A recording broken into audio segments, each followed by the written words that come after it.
Welcome to legend TV. నేను మీ అనిల్. ఈరోజు మనతో ఉన్నారు పెద్దపల్లి ఎంపీ టికెట్ ఆశిస్తున్న కోరుట్ల వరప్రసాద్ గారు. అయితే తనతోనైతే మాట్లాడి తెలుసుకుందాం, తనకి టికెట్ వస్తుందా, మరి ఎలా ఆశిస్తున్నారు, ఏ విధమైన పనులు చేయబోతున్నారు. సార్ చెప్పండి సార్, మీరు పెద్దపల్లి ఎంపీ టికెట్ ఆశిస్తున్నట్టు తెలిసింది, అది మీ పై పై దృష్టికి తీసుకెళ్ళారా? అధిష్టానానికి ఆల్రెడీ గతంలోనే నేను పార్లమెంట్ టికెట్ అడగడం జరిగింది. 2014లో అడిగినా, కానీ అప్పుడు మరి బీఆర్ఎస్ పార్టీలో, అప్పుడు టీఆర్ఎస్ పార్టీలో ఉన్న వివేక్ గారు రావడం, ఆయన పార్టీలో ఒక పెద్ద మనిషిగా ఉన్నాడు కాబట్టి ఆ రోజు పార్టీ ఆయనతో నిలబడ్డది, ఆయనకు అవకాశం వచ్చింది. తర్వాత 19లో నేను టికెట్ అడగడం జరిగింది. ఆ తర్వాత ఇప్పుడు మళ్ళీ అడుగుతా ఉన్నా. సరే, గతంలో రెండు పర్యాయాలు కూడా మొదటిసారి అడిగినప్పుడు యువకుని కదా, ఇంకా నీకు ఫ్యూచర్ ఉంది, ఇంకా నువ్వు పని చేయి, గ్రౌండ్లో పని చేయి అంటే దాన్ని సీరియస్గా తీసుకొని ఆ తర్వాత అసెంబ్లీ ప్రెసిడెంట్గా, పార్లమెంట్ ప్రెసిడెంట్గా, నేషనల్ సెక్రటరీగా వివిధ హోదాల లోపల పార్టీ ఇప్పుడు రాష్ట్ర కాంగ్రెస్లో పనిచేస్తూ ఉన్నా. ఈ విధంగా వివిధ హోదాల లోపల పార్టీలో క్రియాశీలకంగా వ్యవహరిస్తూ ఉన్నా.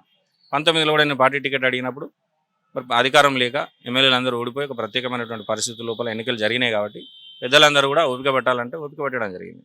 ఈరోజు మళ్ళీ 24లో ఇప్పుడు పార్లమెంట్ ఎన్నికలు వచ్చాయి కాబట్టి గతంలో నేను అడిగిన కాబట్టి అప్పుడు ఉన్నటువంటి నాయకత్వమే ఈరోజు కూడా ఉంది కాబట్టి వాళ్ళందరికీ కూడా వాళ్ళ మనసులో తెలుసు, వాళ్ళందరూ కూడా నేను కలవడం జరిగింది.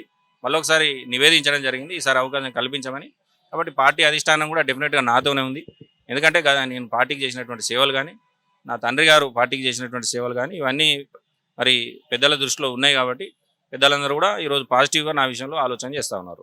ఒకవేళ ఎంపీ టికెట్ ఇవ్వకపోతే కాంగ్రెస్ వీడే ఛాన్సెస్ ఏమన్నా? అట్లాంటివి ఏం లేవండి. పార్టీ ఏ నిర్ణయం తీసుకున్నా పార్టీ నిర్ణయానికి కట్టుబడి ఉంటాం. ఎలా అంటారు, పెద్దపల్లి ప్రజలకి మీరు ఏం చేయాలని అనుకుంటారు ఎంపీగా? మా ప్రాంతం ఇండస్ట్రియల్ ఏరియా అండి. పెద్దపల్లి పార్లమెంట్లో ఇప్పటికి ఒక సింగరేణి ప్రాంతంగా చాలా పాపులర్ ప్రాంతం. సింగరేణి ప్రాంతంగా మా పెద్దపల్లికి గుర్తింపు ఉంది. అలాగే పవర్ ప్లాంట్ అంటే ఎన్టీపీసీ ద్వారా మా ప్రాంతానికి పవర్ జనరేషన్ చేస్తున్నటువంటి ఒక ప్రాంతంగా కూడా మా ప్రాంతానికి గుర్తింపు ఉంది. అలాగే ఇంకా అనేక ఇండస్ట్రీలు ఉన్నాయి మా దగ్గర. రైస్ మిల్లకు కూడా మాది ఒక స్వర్గధామం అంటే అక్కడ మా దగ్గర కొన్ని లక్షల టన్నుల కెపాసిటీ గోదాములు కూడా ఉన్నాయి. కాబట్టి మా దగ్గర వాణిజ్య వ్యాపారం అనేది చాలా పెద్ద ఎత్తున ఉంది. ఇంకా దాన్ని ఎక్స్టెన్షన్ చేయడానికి చాలా అవకాశాలు ఉన్నాయి. మా ప్రాంతానికి సంబంధించిన యువకులకు ఉద్యోగ అవకాశాలు కల్పించడానికి మా దగ్గర అనేక సంస్థలు తీసుకురావడానికి అవకాశం ఉంది. కాబట్టి ఆ కార్యాచరణ అంతా కూడా మాకు తెలుసు, మా ప్రాంత నాయకులకు తెలుసు. అట్లా సంస్థలు అంటే వివిధ సంస్థలను తీసుకుని వచ్చి మా ప్రాంత యువకులకు ఉపాధి కల్పించడానికి మేము ప్రయత్నం చేస్తాం. సింగరేణిలో చాలా ప్రాబ్లమ్స్ ఉన్నాయి, వాళ్ళ శాలరీ ఇష్యూ ప్రాబ్లమ్స్ ఉన్నాయని మీ దాకా వచ్చిందా? డెఫినెట్గా అండి, టీఆర్ఎస్ ప్రభుత్వం ఉన్నప్పుడు సింగరేణి కార్మికులకు ఇష్టం వచ్చినట్లుగా హామీలు ఇచ్చి ఏ ఒక్క హామీ నిలబెట్టుకోలేదు. కాబట్టి ఈరోజు కాంగ్రెస్ పార్టీ గతంలోనే ఇప్పుడు సింగరేణి స్థాపించింది కాంగ్రెస్ పార్టీ. ఆ ప్రాంతానికి సంబంధించిన ప్రజలకు ఉద్యోగ అవకాశాలు కల్పించింది కాంగ్రెస్ పార్టీ. రేపు ఇంకా కూడా ఆ ప్రాంతంలో సింగరేణిని విస్తరించి, అలాగే పవర్ జనరేషన్ ప్లాంట్లను విస్తరించి ఇంకా అనేక మంది స్థానికులకు కూడా ఉపాధి అవకాశాలు కల్పించేటువంటి విషయం కాంగ్రెస్ పార్టీకి తెలుసు. కాబట్టి రేపు కాంగ్రెస్ పార్టీ డెఫినెట్గా ఆ ప్రాంతానికి సంబంధించి అనేక ఉపాధి అవకాశాలు కల్పించడానికి కష్టపడుతుంది. అందులో మేమందరం భాగస్వామ్యమై పనిచేస్తాం. అయితే మల్లారెడ్డి గారు అయితే మొన్న కొన్ని వ్యాఖ్యలు అయితే చేశారు, పులి వస్తుంది, కాంగ్రెస్ నాయకులు జాగ్రత్త. ఇప్పుడు మొన్ననే మా రేవంత్ రెడ్డి గారు దానికి సమాధానం చెప్పారు. ఇక మేము చెప్పడం అనేది కరెక్ట్ కాదు, అయినప్పుడు మీరు అడిగారు కాబట్టి చెప్తా ఉన్నా. రేవంత్ రెడ్డి గారు చెప్పారు కదా, పులేస్తే ఏమి బోన్లో పెట్టి బంధిస్తాం. అదే అంటే మా దగ్గర ఎవరిని ఏం చేయాలి, ఎట్లా చేయాలి, ఎవరేం చేసినారు అనేది 100% కాంగ్రెస్ ప్రభుత్వం పెద్దలు అందరూ కూడా చూసుకుంటారు. దానికి ఇలా ఏదో మిడిచిపడేటువంటి వ్యక్తులు కొంతమంది వాళ్ళని ప్రసన్నం చేసుకోవడానికి మల్లారెడ్డి లాంటి వ్యక్తులు మాట్లాడితే మరి అది ఆయనను ఎట్లా చూస్తారో మీకు తెలుసు కదా. ఒక జోకర్ మాట్లాడితే ఎట్లా తీసుకుంటారు, ఆయన మాట్లాడితే అట్లా తీసుకుంటారు తప్ప ఆయన మాటలు ఎవరు సీరియస్గా తీసుకోరు. ఏదేమైనా పులి రాని, సింహం రాని, ఇంకేమైనా రాని, వాటిని అన్నింటినీ బంధించడానికి మా దగ్గర మెకానిజం ఉంది. అలాగే రెండోది, ఇప్పుడు వీళ్ళందరూ ఏంది శుద్ధ పూసలా, వీళ్ళంతా అవినీతి పరులు. రేపు వీళ్ళ వ్యవహారం అంతా కూడా కాంగ్రెస్ పార్టీ బయట పెడుతుంది. ఆ రోజు వీళ్ళు ఎక్కడికి పోతారో చూద్దాం. మరి వాళ్ళు నిజంగానే వాళ్ళు లోపలికి పోతారు. రేపు జైలు జీవితం గడిపే రోజులు వాళ్ళకి వస్తాయి, తొందరనే ఉన్నాయి. ఇది మనం పెద్దపల్లి ప్రజలకి మీరు ఎంపీగా ఎన్నికైతే మీరు ఇచ్చే హామీలు ఏమంటారు?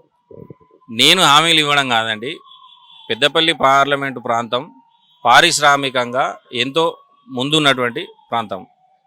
మళ్ళీ ఆ పేరుతో పారిశ్రామిక ప్రాంతంగా ఆ పేరుతో చాలా గుర్తింపు ఆ, ఈ రాష్ట్రంలో ఉంది. కాబట్టి రేపు కాంగ్రెస్ ప్రభుత్వం ఆల్రెడీ ఉంది. కేసీఆర్ లాగా మేము కుర్చీ చేసుకొని కూర్చొని ఇది చేద్దాం అది చేద్దాం అని తప్పుడు వాగ్దానాలు చేసేటువంటి వ్యక్తులం కాంగ్రెస్ పార్టీలో లేము. కాంగ్రెస్ పార్టీ కాదు అట్లా వాగ్దానాలు చేసే పార్టీ కాదు. కానీ మాకు స్పష్టమైన అవగాహన ఉంది. గతంలో సింగరేణి తీసుకొచ్చింది కాంగ్రెసే, ఉద్యోగులు ఉపాధి కల్పించింది కాంగ్రెసే.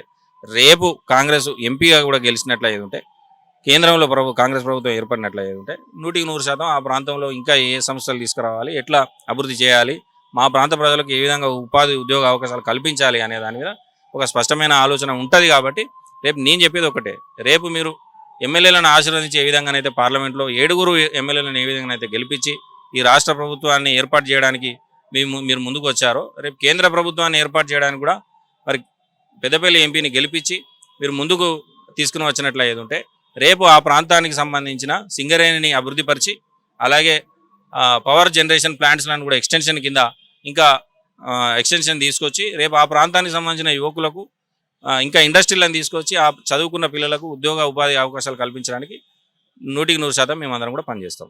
తెలంగాణలో ఎంపీ ఎలక్షన్స్ ఏ విధంగా ప్రభావితం చూపబోతుంది కాంగ్రెస్ ప్రభుత్వం? కాంగ్రెస్ ప్రభావితం చూపించేది ఏముందండి? 100% కాంగ్రెసే రేపు 17 పార్లమెంట్ లోపల 15 పార్లమెంట్ సీట్లు కాంగ్రెసే గెలవబోతా ఉంది. కాబట్టి ఇందులో పెద్ద సీరియస్ కన్సిడరేషన్ ఏం లేదు. ఇప్పుడు వాళ్ళు చూసుకోవాలి, బీజేపీ వాళ్ళు టీఆర్ఎస్ వాళ్ళు చూసుకోవాలి మా పరిస్థితి ఏంది పార్లమెంట్ ఎన్నికలలో అనేది. మాకు అట్లాంటిది ఏం లేదు. మేము 15 సీట్లకు 17కు 15 ఖచ్చితంగా గెలుస్తాం. టీఆర్ఎస్ వాళ్ళు అంటారు కదా, ఇప్పుడు మేము ఎంపీ ఎలక్షన్స్ లో మాది కూడా గెలుస్తుంది అన్నారు. చూడండి రేపు ఎలక్షన్ల తర్వాత అని చెప్పేది ఏముంటుంది.